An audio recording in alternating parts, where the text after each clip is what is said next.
Dames en heren, zo dadelijk de opening van het Unplugged & Play kantoor. Blijf erbij en wij gaan even spelen.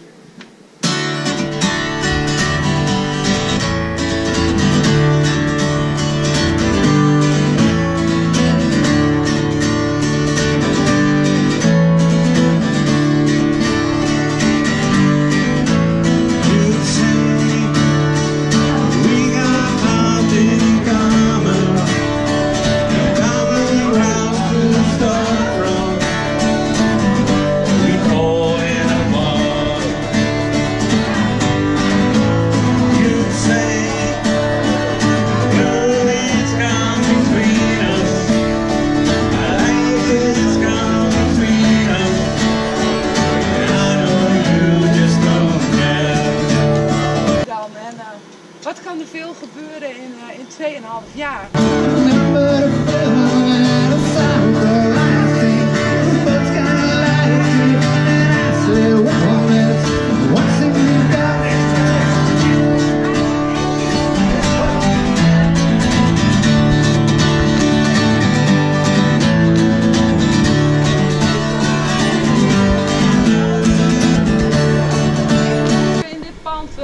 Nog meer verbinding te kunnen vinden hier in Emmen met kunst, cultuur. De schilderijen die hier hangen zijn ook van de kunstenaars in de dierentuin. Deze is van Gerald Jansen en zo proberen we elkaar allemaal te helpen. Dus ja, een stukje verbinding is voor ons heel belangrijk.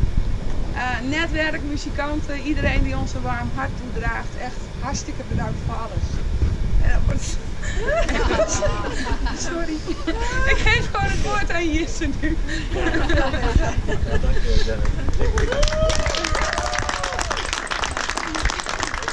Ik was hier al een beetje bang voor. Ik denk, als zij eerst wat gaat zeggen, kom ik dan nog wel aan de beurt.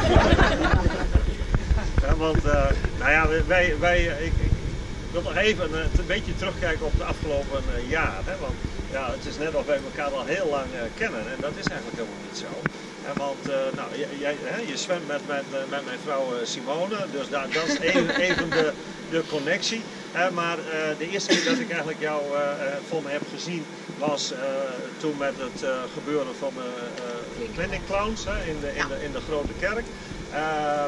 Nou, en wat ik dan, toen had ik jou nog nooit gesproken, maar wat ik wel altijd van Simone hoorde, van nou, jij ging dat allemaal wel even regelen. Nou, als er een probleempje was, even met de muzikant die zou komen, nou, dat maakt niet uit hoor, dan zing ik zelf wel. Dus, nou, en zo was het ook, dus gitaar erbij en van leer. Maar mensen die jou niet kennen, ik kan me voorstellen dat die daar soms even van schrikken. Ja. Wat overkomt me nu. Maar als ze een poosje met jou omgaan, dan weten ze ook dat je gewoon bruist van energie en bruist van de daadkracht om gewoon dingen tot stand te brengen. En nou, dat kan best wel eens even een beetje overweldigend overkomen, maar zodra ze jou kennen, dan denk ik dat dat gewoon enorm gewaardeerd wordt.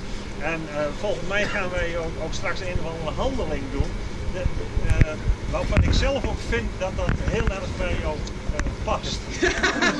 Ja.